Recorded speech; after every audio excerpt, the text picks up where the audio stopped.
Andy Granatelli's turbine-powered car was a giant move in race engineering. The aircraft design and side-mounted motor were the talk of Gasoline Alley. No, I don't think it's unfair at all. I think it's bloody clever. And full marks to Granatelli for doing it. I mean, it was a hell of a gamble, and it's paid off, and I think he deserves every credit. I'm only sorry that I didn't think of it first.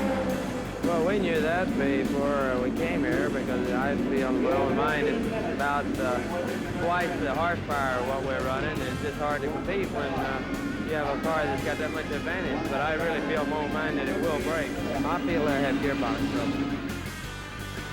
With Parnelli Jones as the pilot, the turbine qualified a disappointing 6th. That's Jones's worst starting position ever at Indy. Mario Andretti is the pre-race favorite once again. He sits on the pole with a 168 average. Nearly a dozen Formula One veterans attempted to qualify for the 500. Dan Gurney is the quickest, starting in the middle of row 1.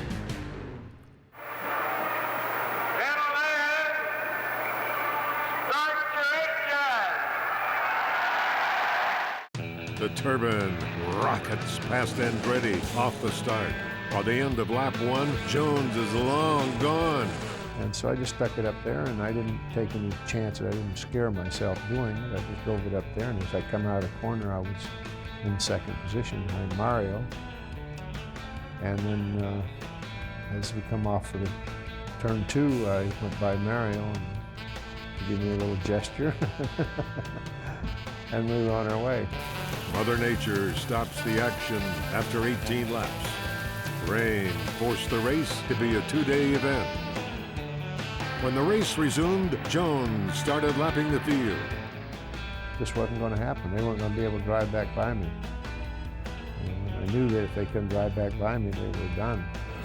Lap 52, Jones sidesteps disaster. Leroy Yarborough spins. Parnelli hits the brakes and survives. The turbine's maiden voyage looks like it would dock in Victory Lane. And Sid, I must report Parnelli Jones is almost at a halt on turn number 4. He went by me clear under the white line, almost into the grass, and he's barely coasting around. I can't believe it. I can't believe it either. I'm watching, and he is now barely moving.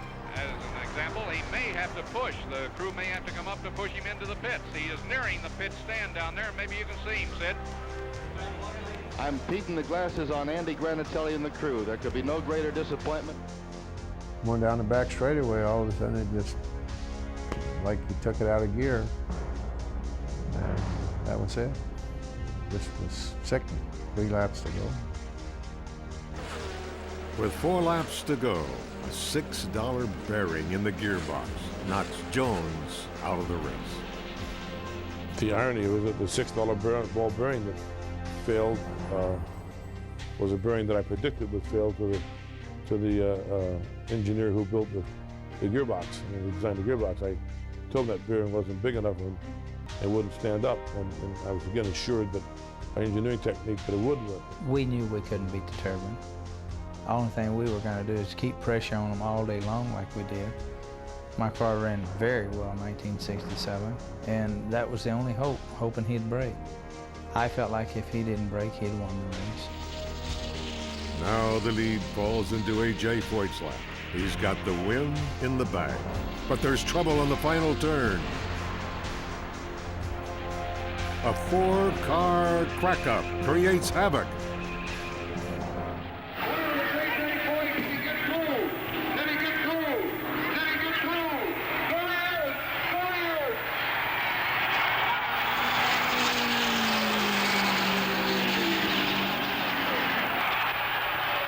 Foyt sifts his way through the smoky mess and wins in dramatic fashion. I come off before, I could not believe cars spinning every which way. I said, here, I've got to get that start-finish line. I'll never forget I made a couple zigzags and I lost them in the smoke, and that, you know, I knew I went between cars. I dropped it to second gear and I said, whoever I hit, I'm gonna hit them hard enough that I drive them past the finish line. I did have that in my mind. And I just could not believe when I come out of the cloud of smoke and there was nobody sitting there. Foyt joins Louis Meyer, Wilbur Shaw, and Maury Rose as exclusive members of Indy's Three Timers Club. Heartbreak hit Andy Granatelli's team hard. Jones finished 6th in the turbine, but would never race again at Indy. I know leaving Indianapolis a day or two after the race, whenever I got ready to leave, I can remember to this day how I felt. And it felt like when you're leaving the house, your house, you know you've forgotten something, but you can't think of what it is. And that's the way I felt. I had this empty feeling, just like something is here that I haven't gotten. Hi folks, Lee Diffie from NBC Sports here. If you truly enjoyed what you just watched, you can get more news, interviews, and highlights by subscribing to the Motorsports on NBC YouTube page. You can get it all, so go for it.